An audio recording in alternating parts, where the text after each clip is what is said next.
আল্লাহ রাব্বুল আলামিন বান্দার প্রতি রাগ হইয়া যান, তার নিয়ামতকে আল্লাহ ছিনাইয়া নেন। বলেন নাউজুবিল্লাহ। আমি আপনাদের সামনে কোরআনে কারিম থেকে সূরা তাওবার 36 নম্বর আয়াত তেলাওয়াত করছি।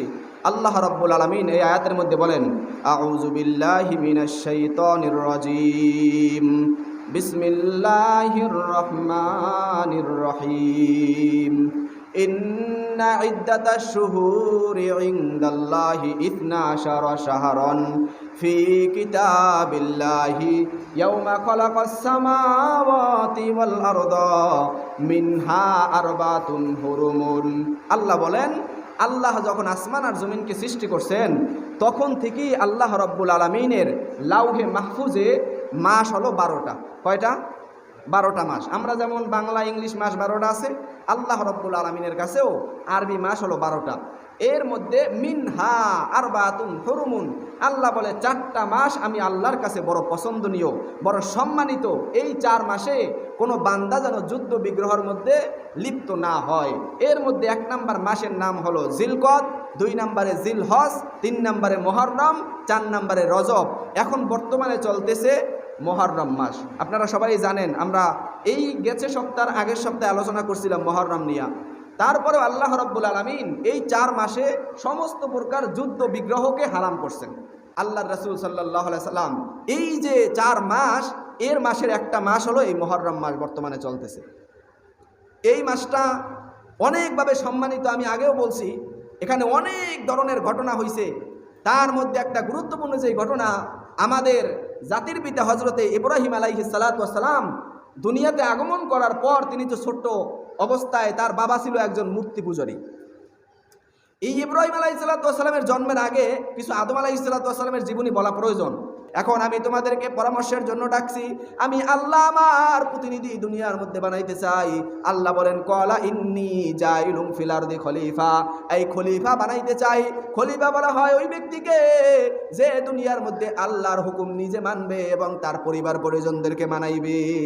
এর মানে খলিফা শুধু নবী রাসূলগণ ছিলেন না, খলিফা শুধু ওলামায়ে কেরাম না, প্রত্যেকটা মানুষই তার ঘরের মধ্যে খলিফা। আল্লাহর রাসূল সাল্লাল্লাহু আলাইহি সাল্লাম প্রথমে কোরআনের এক আয়াতের মধ্যে আল্লাহ বলেন, ইয়া আইয়ুহান নাস কু আনফুসাকুম ওয়া আহলিকুম নারা, হে ঈমানদারগণ, হে মানুষ সকল, তোমরা নিজেরা জাহান্নামের আগুন থেকে বাঁচো এবং তোমাদের পরিবার পরিজনদেরকে বাঁচাও। এই আয়াতের দ্বারা বোঝা যায় আল্লাহ রাব্বুল আলামিন প্রত্যেকটা মানুষকে তার পরিবারের জন্য খলিফা হিসেবে বানাইছেন। আল্লাহ বললেন, আমি আমার জমিনের ভিতরে দুনিয়ার ভিতরে খলিফা নির্ধারণ করতে চাই। ক্বালা ইন্নী জাইলুম ফিল আরদি খলিফা, ফের কেন আপনি এদেরকে বানাইবেন, অথচ আমরাই আপনার তাসবিহ তাহলিল পড়ার জন্য যথেষ্ট। আল্লাহ রাব্বুল আলামিন তখন বললেন ফেরেশতাদের সামনেই হযরতে আদম আলাইহিস সালাতু ওয়াস সালামকে কিছু বিষয় সম্পর্কে জ্ঞান দিলেন একই মজলিসের মধ্যে। আল্লাহ রাব্বুল আলামিন কোরআনের ভিতরে আলোচনা বলছেন, ওয়া আল্লামা আদম আল আসমাআ কুল্লাহা সুম্মা রাদাহুম আলাল মালাইকাতি। আল্লাহ ফেরেশতাদের মজলিসের মধ্যে এমন এমন কিছু জিনিসের নাম হযরতে আদম আলাইহিস সালাতু ওয়াস সালামকে শিখাইলেন। শেখানোর পরে ফেরেশতাদের সামনে আল্লাহ পরীক্ষা নিলেন, ও ফেরেশতারা, এই যে নামগুলো আমি আদমরেও শিখাইলাম, তোমাদেরকেও শিখাইলাম, একটু তোমরা বলো এইটার নাম কি, এইটার নাম কি। ফেরেশতারা ডাক দিয়ে বলে, ক্বালু সুবহানাকা লা ইলমা লানা ইল্লা মা আল্লামতানা ইন্নাকা আনতাল আলিমুল হাকিম। আল্লাহর ফেরেশতারা ডাক দিয়ে বলে, ও মাওলা গো, আপনি হলেন পবিত্র, আপনার মতো পবিত্র আর কেউ নাই, আপনার কোনো ভুল নাই, আপনার কোনো ধরনের ক্ষতি নাই, আপনার কোনো ধরনের সমস্যা নাই গো আল্লাহ। আপনি যা শিখাইছেন, কিন্তু আমাদের যা ধারণ ক্ষমতা দিয়েছেন তার বাহিরে আমরা কিছুই বলতে পারবো না। আমাদেরকে এই যদিও আমাদের সামনে জিনিসগুলোর নাম বলছেন, কিন্তু আমাদেরকে এগুলো সেভ করার মতো শক্তি আমাদের দেন নাই। দিছেন যাকে সেই বলতে পারবে। আল্লাহ রাব্বুল আলামিন ডাইরেক্ট ডিক্লেয়ার দেন নাই, বলেন আদমই শ্রেষ্ঠ, সেটা বলেন নাই। আদমকে ডাক দিয়ে বলে, ও আদম, এই যে নামগুলো তুমি আমি এতক্ষণ বললাম, এই নামগুলার তুমি এগুলোর নাম তুমি একটু আমাকে বলে শোনাও। ফেরেশতাদের সামনে আল্লাহ ডাইরেক্ট ডিক্লেয়ার দিয়ে বলেন নাই আদমই শ্রেষ্ঠ, তোমরা পারো নাই, তোমরা শ্রেষ্ঠ না। আল্লাহ রাব্বুল আলামিন ফেরেশতাদেরকে ইতমিনান দেওয়ার জন্য, আল্লাহ যে বড় হাকিম, আল্লাহ যে ন্যায় বিচারক, সেটা বোঝানোর জন্য ফেরেশতাদের সামনে আদমকে জিজ্ঞেস করলেন এগুলার নাম বলো। ক্বালা ইন্নী আলামু, ক্বালা আদামু, হে আদম তুমি বলো এই জিনিসগুলোর নাম কি। হযরতে আদম আলাইহিস সালাতু ওয়াস সালাম আল্লাহর হুকুমে সাথে সাথে সব জিনিসের নামগুলো বলে দিছে। বলার সাথে সাথে ফেরেশতাদেরকে আল্লাহ আদেশ দিলেন, এই তোমরা আদমকে সেজদা করো। এই সেজদার ব্যাখ্যায় মুফাসসিরিনে কেরাম বলেন, ওই সেজদাটা একদম আল্লাহকে আমরা যেমন সেজদা করি কপাল ঠেকাইয়া, ওই সেজদা ছিল না। তারা তাজিমের সাথে, তার সম্মানের সাথে, তার সাথে সম্মানসূচক ব্যবহার করছেন। তার পায়ে সেজদায় বইরা যায় নাই, তাকে সম্মান জানাইছেন। এখানে আল্লাহ রাব্বুল আলামিন বিস্তারিত বর্ণনা দিলেন যে আল্লাহ মানুষদেরকে বানাইছেন। এই কোরআন আল্লাহর রাসূলের জমানা থেকে এই পর্যন্ত চলে আসতেছে। এখানে সামান্য পরিমাণ কোনো ভুল প্রমাণিত হয় নাই বা কেউ পরিবর্তনও করতে পারেন নাই। মুসলমানদের ধর্মটা যে সত্য, মুসলমানের ধর্মের মধ্যে যে কোনো ভুল নাই, এটা একটা বড় মুজিজা। আপনারা যদি এলাকা এমন পৃথিবীর মধ্যে এমন একজন মানুষ দেখান যে কোরআনের ভুল ধরতে পারছে, আছে কেউ? অথচ অন্যান্য ধর্ম, তাওরাত, জাবুর, ইনজিল, এগুলার ভিতরে সব একদম বিতর্কিত হয়ে গেছে। আল্লাহ রাব্বুল আলামিন স্পষ্ট বলছেন ঈসা আল্লাহর নবী। আল্লাহ রাব্বুল আলামিন বলছেন আমি আল্লাহ একজন, ঈসা আমার নবী। কিন্তু তাওরাতের ভিতরে বর্তমান যে তাওরাত আছে, আমাদের বিজ্ঞ উলামায়ে কেরামগণ সেগুলোকে যাচাই করছেন, দেখছে ওখানে লেখা ওই 3 খোদার আলোচনা আছে ওই তাওরাতের ভিতরে। জাবুরের ভিতরে আল্লাহ এবং মরিয়ম, ঈসা, এই 3 জনের আলোচনা, আল্লাহর পুত্র, আল্লাহর বিবি, এগুলো নিয়ে আলোচনা আছে। বলেন নাউজুবিল্লাহ। এই জন্য আল্লাহ রাব্বুল আলামিন তাওরাত, জাবুর, ইনজিলের আলোচনার এই বিষয়গুলোকে তিনি হেফাজত করার দায়িত্ব নেন নাই, কিন্তু একমাত্র কোরআনকে হেফাজত করার দায়িত্ব আল্লাহ নিছেন। এখন একটা প্রশ্ন জাগতে পারে আপনাদের মাঝে যে ওই জমানায় দেখা যায় এই সেজদা করার অনুমতি ছিল, বর্তমানে কেন নাই? তাহলে কি আল্লাহ শরীয়ত খালি গড়ে? এর ব্যাখ্যায় আমাদের ওলামায়ে কেরাম সুন্দর একটা যুক্তি দিয়েছেন। আপনারা যারা বিভিন্নভাবে অসুস্থ হন, প্রথমভাবে আপনাকে যখন ট্রিটমেন্টের জন্য যান, তখন ডাইরেক্ট কিন্তু অপারেশনের জন্য আপনাকে বলে না, প্রথম কিছু ঔষধ খাইতে বলে যে এই ঔষধগুলো একই ডাক্তার একই প্রেসক্রিপশন লেখে, বলে যে এই ওষুধগুলো খাইবেন, দেখেন হালতটা কি আমার জানাইয়েন। পরে 1 মাস পর দেখা করার পর ওই ওষুধগুলো কাইটে, ওই ডাক্তারই কাইটে আবার নতুন ঔষধ দেয়, একই রোগ কিন্তু ডাক্তারও এক প্রেসক্রিপশন কাইটে আর একটা দিল। তৃতীয়বার যখন দেখে না এটাই হয় না, তখন বাধ্যই ওই ডাক্তারই সব ফালাইয়া অপারেশনের জন্য আবদার করে, বলে যে আপনার অপারেশন লাগবে। এর মানে কি ডাক্তার কি ভুল? কথা বোঝে নাই। ডাক্তার কি মানে বারে বারে প্রেসক্রিপশন কার্ডে নতুন নতুন ঔষধ দেয়, মানে ডাক্তার ভুল? না, এটা না, ডাক্তার ভুল না। আল্লাহ রাব্বুল আলামিন হলেন ডাক্তার। তিনি যদিও শরীয়তকে নতুনভাবে আপডেট করতেছেন, এর মানে আল্লাহর দিনে কোনো ভুল নাই। আল্লাহ রাব্বুল আলামিন কোনো নবী ভুল না, কিন্তু আল্লাহ মানুষের হালত অনুযায়ী নবী পাঠাইয়া দিনের মধ্যে আপডেট করেন। এর মানে কোনো নাস্তিক আর বেঈমান যেন বলতে না পারে যে আল্লাহ রাব্বুল আলামিন দিনকে বারে বারে আপডেট করে, মানে আল্লাহর দিন মনে হয় স্থায়িত্ব কোনো নাই। শেষ পর্যন্ত আল্লাহর রাসূলের মাধ্যমে আল্লাহ বললেন আনা খাতামুন নাবিয়্যিন লা নাবিয়্যা বাদি, আমি নবী হলাম, মুহাম্মদ হলাম সর্বশেষ নবী, আমার পরে আর কোনো নবী আসবে না। আল্লাহ রাব্বুল আলামিন কোরআনের মাধ্যমে বান্দাদেরকে জানাই দেয়, ও দুনিয়ার মানুষ শোনো, লক্ষ লক্ষ পয়গাম্বরকে আমি দুনিয়ার মধ্যে পাঠাইছি। এই পয়গাম্বরগুলো বিভিন্নভাবে মানুষদেরকে দাওয়াত দিছে। দেখা যায় দাউদ আলাইহিস সালাতু ওয়াস সালামের জমানায় এক শরিয়া ছিল, হযরতে সুলাইমান আলাইহিস সালাতু ওয়াস সালামের জমানায় এক রকমের শরিয়া ছিল, হযরতে ইদ্রিস আলাইহিস সালাতু ওয়াস সালামের জমানায় এক রকম শরিয়া ছিল, হযরতে ইব্রাহিম আলাইহিস সালাতু ওয়াস সালামের জমানায় এক রকম শরিয়া ছিল। কিন্তু এখন সর্বশেষ নবী মুহাম্মাদের শরিয়াতের ব্যাপারে আল্লাহ রাব্বুল আলামিন স্পষ্ট ঘোষণা দিবেন, আলিয়াউমা আকমালতু লাকুম দীনাকুম ওয়া আতমামতু আলাইকুম নি'মাতি ওয়া রাদিতু লাকুমুল ইসলাম দীনা। এই দিনকে আল্লাহ রাব্বুল আলামিন বান্দাদের জন্য মনোনীত করছেন। এই দিনের মধ্যে, ইসলামের মধ্যে আর কোনো ধরনের পরিবর্তন আসবে না, আর কোনো ধরনের ভুল আসবে না, আর কোনো ধরনের আপডেট আসবে না। একই মাসালা একই রকম থাকবে। আল্লাহর রাসূল 1400 বছর আগে যেই মাসালা যেরকম বলে গেছেন, বর্তমানেও কিন্তু আমরা একই রকমে আমল করতেছি, ঠিক কিনা? আল্লাহর রাসূল যেভাবে ওযু শিখাইছেন, আল্লাহর রাসূল যেভাবে নামাজের ভিতরে হাত বাঁধার নিয়ম শিখাইছেন, আল্লাহর রাসূল যেভাবে মানুষদেরকে মসজিদে ঢোকার জন্য সুন্নাত নিয়ম শিখাইছেন, সাহাবীদেরকে যেভাবে শিখাইছেন, ওর মধ্যে সামান্য পরিমাণে কোনো পরিবর্তন আসে নাই। আল্লাহর রাসূল যেভাবে মানুষদেরকে বিবির সাথে ভালো ব্যবহার করার হুকুম দিয়েছেন, আল্লাহর রাসূল যেভাবে বিবাহ করার হুকুম দিয়েছেন, সব হুকুমগুলো অটোমেটিক আমরা মানতেছি, ঠিক কিনা? নাকি আমনেগো দাদারা বিয়ে করতে এক রকমের, বর্তমানে বিয়ে আর এক রকমের হইতেছে, এরকম কিছু? আপনার দাদা নানারা নামাজ পড়তে এক রকমের, আম্মের আর এক রকমের পড়তেছেন নাকি? কিন্তু কোরআন পড়ার ভিতরে পরিবর্তন আছে। কেন? কোরআন ওই সময়, এমন একটা সময় আপনারা কোরআন পড়ছেন যেই সময়টা ওই রকম ভালো হুজুর পাওয়া যায় নাই, ভালো করে আলেম পাওয়া যায় না, হাফেজ পাওয়া যায় না। এই জন্য আলিফরে পড়ছেন আলেফ, বারে পড়ছেন বে, তারে পড়ছেন তে। এর মানে আমরা এসে বলি আলিফ বা তা সা, এর মানে আমার লাগে দ্বন্দ্ব বাজাইয়েন না। ওটাও ঠিক আছে, এটাও ঠিক আছে। ওটা পড়তেন কেন ইচ্ছে কইরা? এখন পড়েন সোজা কইরা। কারণ বর্তমানে ওলামায়ে কেরাম বেশি এবং বাহির রাষ্ট্রে যাইয়া আল্লাহর রাসূলের, দুনিয়াতে আল্লাহর রাসূলের যেই জায়গা, জন্মস্থান, সেখান থেকে আসা যাওয়া সহজ না। এখন যে কোনো মানুষ টাকা হইলেই মিশর আল আজহারে যেই পড়তে পারে, মদিনা ইউনিভার্সিটিতে পড়তে পারে, যে কোনো জায়গায় টাকা হইলেই হয়ে যায়। মেধাও অনেক সময় দেখা যায় বেশি একটা লাগে না, টাকা হইলে যে কোনো ভালো ভালো জায়গায় পড়ে আসা যায়। তো আমরা যাদের থেকে শিক্ষা অর্জন করছি আলহামদুলিল্লাহ, তারাও বড় বড় এক একজন আলেম, বড় বড় মসজিদ থেকে, এবং মদিনা ইউনিভার্সিটি বলেন, আল আজহার বিশ্ববিদ্যালয় বলেন, ঢাকার মধ্যে যত বড় বড় মাদ্রাসা আছে সেখান থেকে শিক্ষা অর্জন করা। এর মানে বর্তমানে যে আমরা শিখতেছি এই কথা পড়ার মধ্যে কোনো ভুল নাই, ভুল নাই বললেই চলে। তারপরেও অনেক সময় ওস্তাদের সামনে পড়তে গেলে তো ভুল হবেই। ওস্তাদের উপরে আর ওস্তাদ নাই, আছে না? ওস্তাদের উপরে ওস্তাদ আছে না নাই? আছে। সমস্ত মানুষের ওস্তাদ আছে। এই জন্য আমাদের ওস্তাদ শেষ সীমানায় যাইয়া আল্লাহ রাসূল পর্যন্ত পৌঁছে। যাই হোক, আমি যে কথা বলতেছিলাম, আল্লাহ রাব্বুল আলামিন রাসূলকে দুনিয়াতে পাঠাইয়া শরিয়াতের মধ্যে এবং ইসলামের মধ্যে এবং নবীর মধ্যে মোহর মাইরা দিয়েছেন। বলছেন এই নবীর পরে আর কোনো নবী আসবে না, এই নবীর পরে আর কোনো শরিয়াতের মধ্যে কোনো পরিবর্তন আসবে না। আল্লাহ তাআলা ওই যে 4টা মাস সম্মানিত করিয়া মানুষদেরকে এলান দিয়ে দিলেন, কিন্তু ইহুদি নাস্তিকরা মানল না।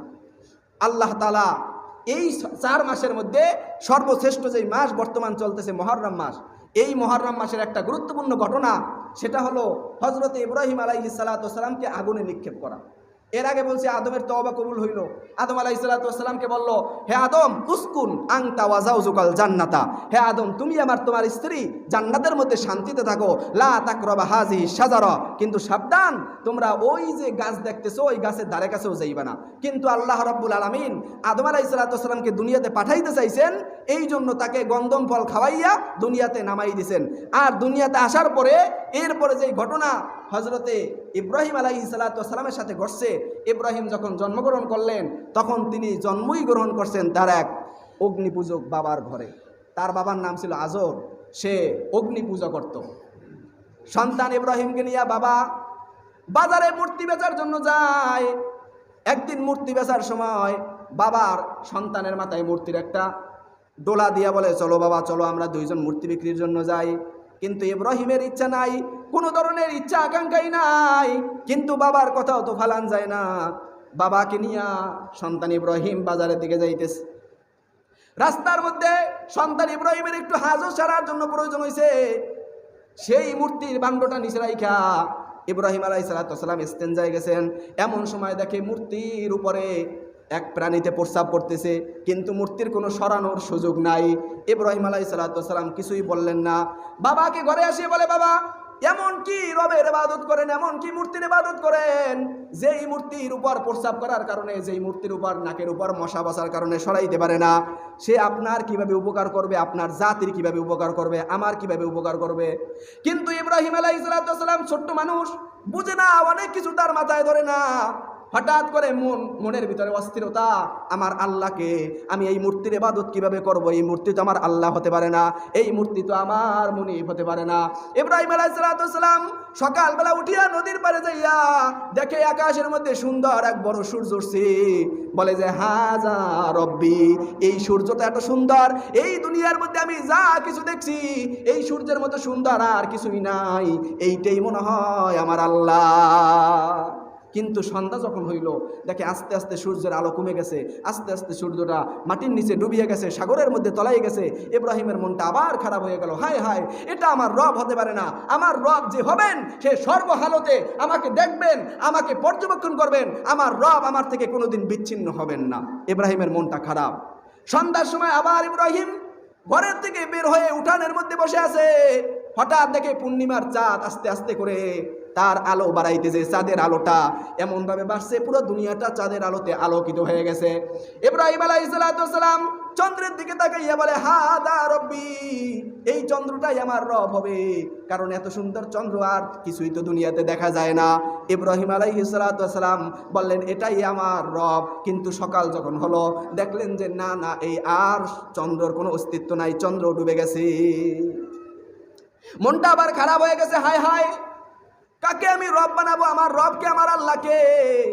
কাকে আমি ইবাদত করব, কার ইবাদত করব? বাবাকে বুঝাইতেছে, বাবা এটা কেমন ইবাদত করতেছেন যেগুলো লড়তে পারে না, খাইতে পারে না, কিছুই করতে পারে না।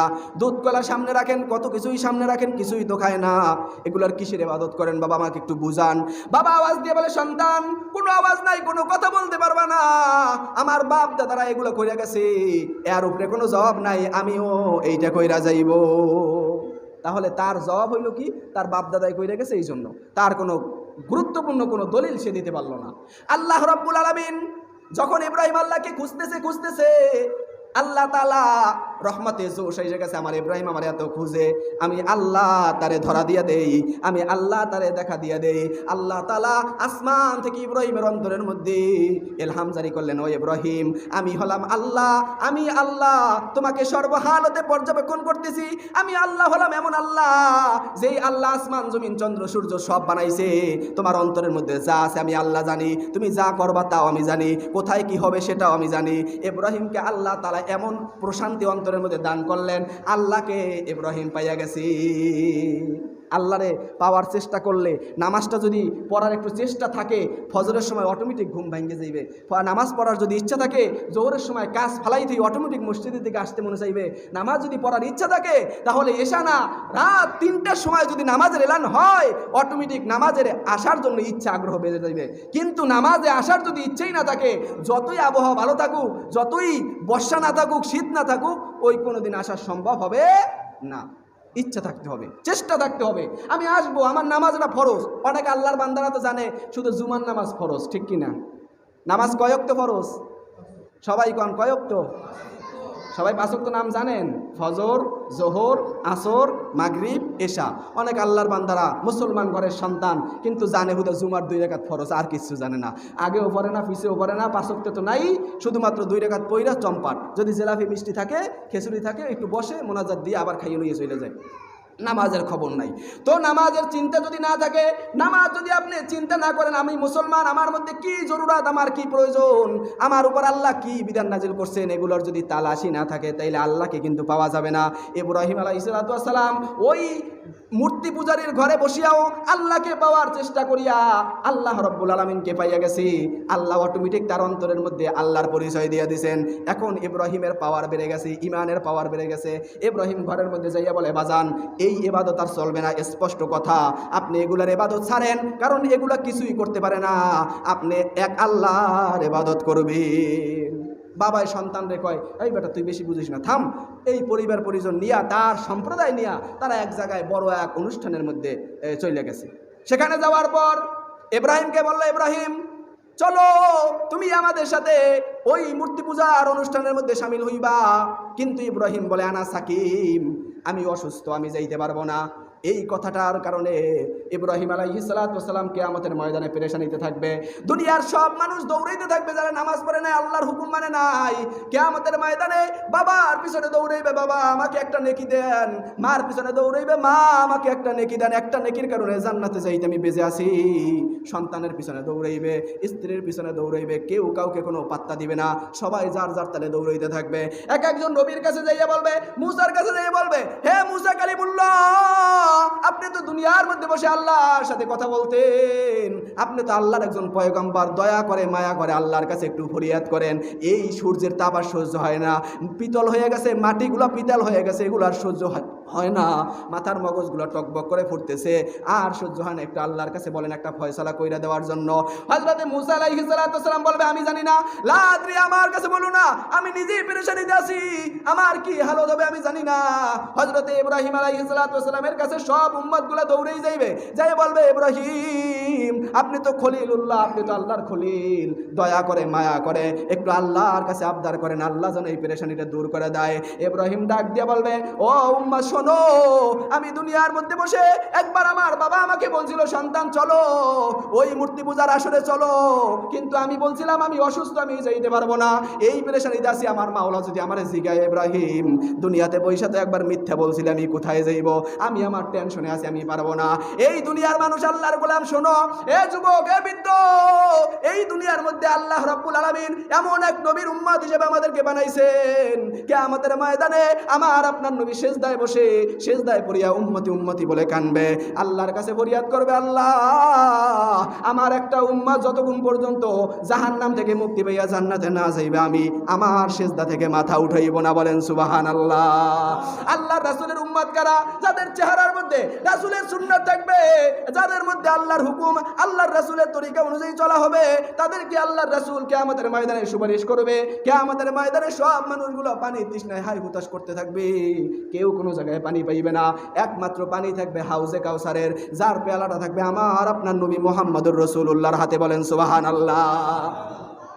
আল্লাহর রাসূল সাল্লাল্লাহু আলাইহি ওয়াসাল্লাম পেয়ালা নিয়ে দাঁড়াই থাকবে, কিন্তু যার চেহারার সাথে রাসূলের চেহারার মিল নাই, আল্লাহর রাসূল বলবেন সুহকান সুহকান গায়র মিন বাদি, দূর হও, তুমি আমার অবর্তমানে আমার দিনকে বিকৃত করে ফেলাইছো, তোমার আমি চিনি না।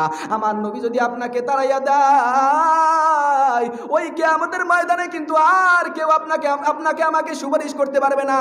আর আল্লাহ রাব্বুল আলামিন কিন্তু আল্লাহর রাসূলের সুপারিশ ছাড়া কাউকে মাফ করবেন না। ওই কিয়ামতের ময়দানে সব নবীগুলো দৌড়াইতে থাকবে, এমনকি ইব্রাহিম আলাইহিস সালাম টেনশনে বইরা যাইবে। আবার একদিন বলছিল তার স্ত্রী নিয়ে তিনি একদিন এক এলাকা থেকে চইলা যাইতেছে, এমন সময় এক জালেম বাচ্চা তাকে আটকাই ফেলাইছে, ডাক দিয়ে বলে, এ ইব্রাহিম তোমার পাশে কে? অথচ ইব্রাহিম আলাইহিস সালামের পাশে ছিল তার স্ত্রী, কিন্তু ওই জালেম বাচ্চা যদি কোনো স্ত্রীকে পাইতো জুলুম করিয়া নিয়ে তার সাথে বিভিন্ন ধরনের খারাপ কাজ করত। ইব্রাহিম চিন্তা করলো, এখন যদি আমি বলি আমার স্ত্রী, তাইলে তো তারে নিয়ে যাইবে।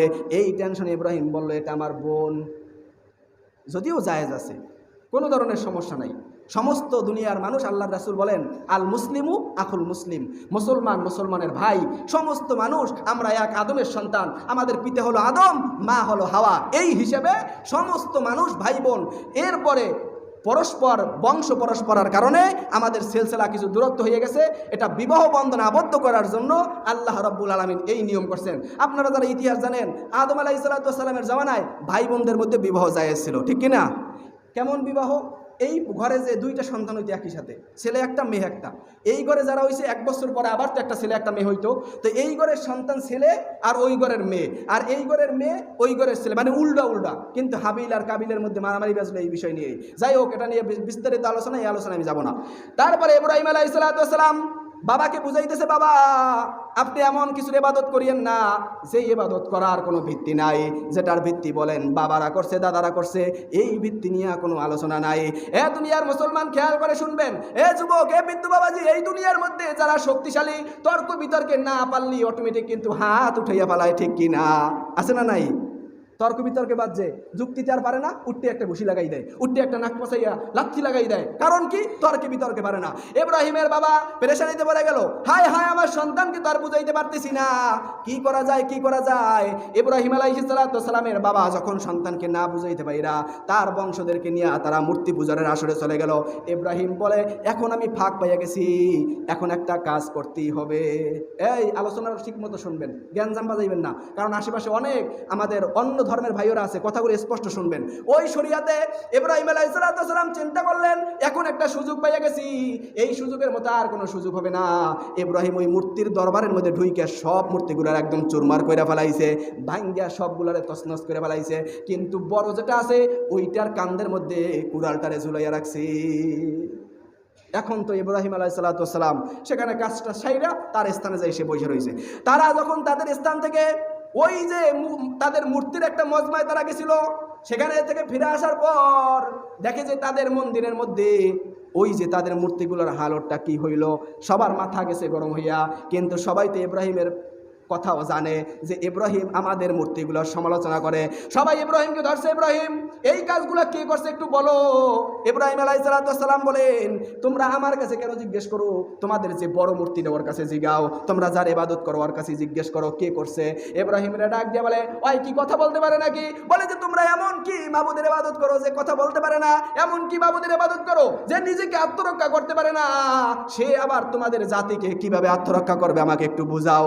সবাই জবাব হয়ে গেছে, তর্কে বিতর্কে আর পারতেছে না। এখন কি করা যায়? ইব্রাহিম আলাইহিস সালামের ব্যাপারে ফয়সালা হলো, একে আর দুনিয়াতে রাখা যাবে না, একে দুনিয়া থেকে বিদায় দিতে হবে। কিভাবে মারবা? এখন টেনশনে সবাই পড়ে গেছে, সবাই পরামর্শ করলো ইব্রাহিমকে আগুনে পুড়াইয়া দুনিয়া থেকে বিদায় করে দিতে হবে।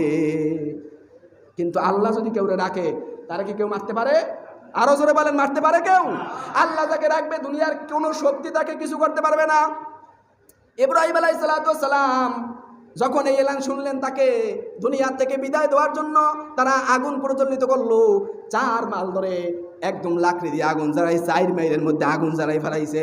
এমনকি কিতাবের মধ্যে লেখছে, এই উপর থেকে যদি কোনো পাখি যাইতো, ওই আগুনের তাপের কারণে পাখিগুলো ভুনা হইয়া ওই আগুনের মধ্যে পড়িয়া যাইতো। কিন্তু এমনকি ওই আগুনের ধারে কাছে কেউ যাইতে পারতো না। এখন টেনশনে পড়ে গেছে, কিভাবে ইব্রাহিমকে ফালানো যায়, আগুন রয়েছে কোথায় আর ইব্রাহিম রয়েছে এখানে, কিভাবে মারবে। বর্তমানে দেখা যায় কেরানের মাধ্যমে, বর্তমানে দেখা যায় বিভিন্ন ধরনের বোম 2-3 মাইল দূর থেকেও মারা যায়। ওই জমানায় ওই কাফের মুশরিকরা বিভিন্ন ধরনের পরামর্শ করিয়া একটা গাছের মাধ্যমে চরকার মতো বানাইয়া দূরের থেকে নিক্ষেপ করে আগুনের মধ্যে ফেলাইয়া দিছে। কিন্তু আল্লাহ বলেন, আল্লাহ রাব্বুল আলামিন কোরআনের মাধ্যমে মানুষদেরকে জানাই দেন, ও মানুষ, টেনশনের কোনো কারণ নাই। ইব্রাহিমকে আমি আল্লাহ তার ইমানিয়াত পয়দা করে দিছি, তার অন্তরের মধ্যে আমি আল্লাহর ভয়, আল্লাহর মহব্বত আছে। আল্লাহ কোরআনের মধ্যে জানাই দেয়, কুলিয়া নারু কুনি বারদাও ওয়া সালামান আলা ইব্রাহিম। বলেন সুবহানাল্লাহ। আল্লাহ আগুনকে ডাক দিয়ে বলে, কুলিয়া নারু কুনি বারদাও ওয়া সালামান আলা ইব্রাহিম। ও আগুন, তুমি ইব্রাহিমের জন্য এমন শান্তিদায়ক ঠান্ডা হইয়া যাও, যেই ঠান্ডার কারণে ইব্রাহিমের কষ্ট না হয়। আবার এমন হইও না যাতে ইব্রাহিমের কষ্ট হয়, তুমি শান্তিদায়ক আরামদায়ক ঠান্ডা হইয়া যাও। আল্লাহর হুকুমে আগুন এমন ঠান্ডা হয়ে গেল, ইব্রাহিম আলাইহিস সালাম শান্তিতে সেখানে বসবাস করতে লাগলেন। সুবহানাল্লাহ। আল্লাহ রাব্বুল আলামিনের এই আয়াতের মধ্যে মুফাসসিরিনে কেরাম বলেন, আল্লাহ যদি বলতেন কুলিয়া নারু কুনি বারদাও ওয়া সালামান, এই কথা বলিয়া যদি আল্লাহ থামিয়া যাইতেন, এই দুনিয়ার মধ্যে যত আগুন আছে, চুলার আগুন বলেন, গ্যাসের আগুন বলেন, সব আগুনগুলো ঠান্ডা হয়ে যাইতো। আল্লাহ রাব্বুল আলামিন শর্ত করিয়া দিলেন, কুনি বারদাও ওয়া সালামান আলা ইব্রাহিম, ইব্রাহিমের জন্য আগুনগুলো ঠান্ডা হয়ে যাও। একমাত্র ইব্রাহিমের জন্য সব আগুনগুলো ঠান্ডা হয়ে গেছে। আল্লাহ যদি বলতেন যে শুধুমাত্র ইব্রাহিম না, সব আগুন ঠান্ডা হয়ে যাও, আল্লাহর রাসূলের এক হাদিসের ভিতরে রাসূল সাল্লাল্লাহু আলাইহি ওয়াসাল্লামের এবং অন্যান্য সাহাবায়ে কেরাম বলেন, আল্লাহ যদি এই শর্ত না করতেন ইব্রাহিমের জন্য, তাহলে দুনিয়ার সব আগুন ইব্রাহিমের জন্য না, পুরো দুনিয়ার মানুষের জন্য ঠান্ডা হয়ে যেত, তাইলে আর রান্না করার সুযোগ থাকতো না। আল্লাহ রাব্বুল আলামিন কেমন বিচক্ষণ, কেমন আলিমুল হাকিম। আল্লাহ বলেন, ইন্নাহু আলিমুম বিজাতিস সুদূর, আমি আল্লাহ সকলের অন্তরের খবর জানি। আল্লাহ রাব্বুল আলামিন ইব্রাহিম আলাইহিস সালামকে আগুনের মধ্যে 40 দিন পর্যন্ত রাখলেন। 40 দিন পরে আগুনের একদম সব নষ্ট হয়ে গেছে, ছাইতে ভরে গেছে। কাফের বেঈমানরা খুশি খুশি, ইব্রাহিমের একটু পোড়া ছাই দেখে অন্তরে একটু শান্তি নিবে, শত্রুর পোড়া ছাই দেখে একটু শান্তি নিবে। যাইয়া দেখে ইব্রাহিমের চেহারা তো আগে একটু ছিল শুকনা শুকনা, খাওন লাউন ঠিক মতো না, কিন্তু সেখানে যাইয়া দেখে ইব্রাহিম একটা নাদুস নুদুস যুবক, সুন্দর হাসি খুশি অবস্থায় আল্লাহর তাসবিহ পড়তে পড়তে পড়তে পড়তে ওই আগুনের কয়লার মধ্যে থেকে বের হইতেছে। বলেন সুবহানাল্লাহ।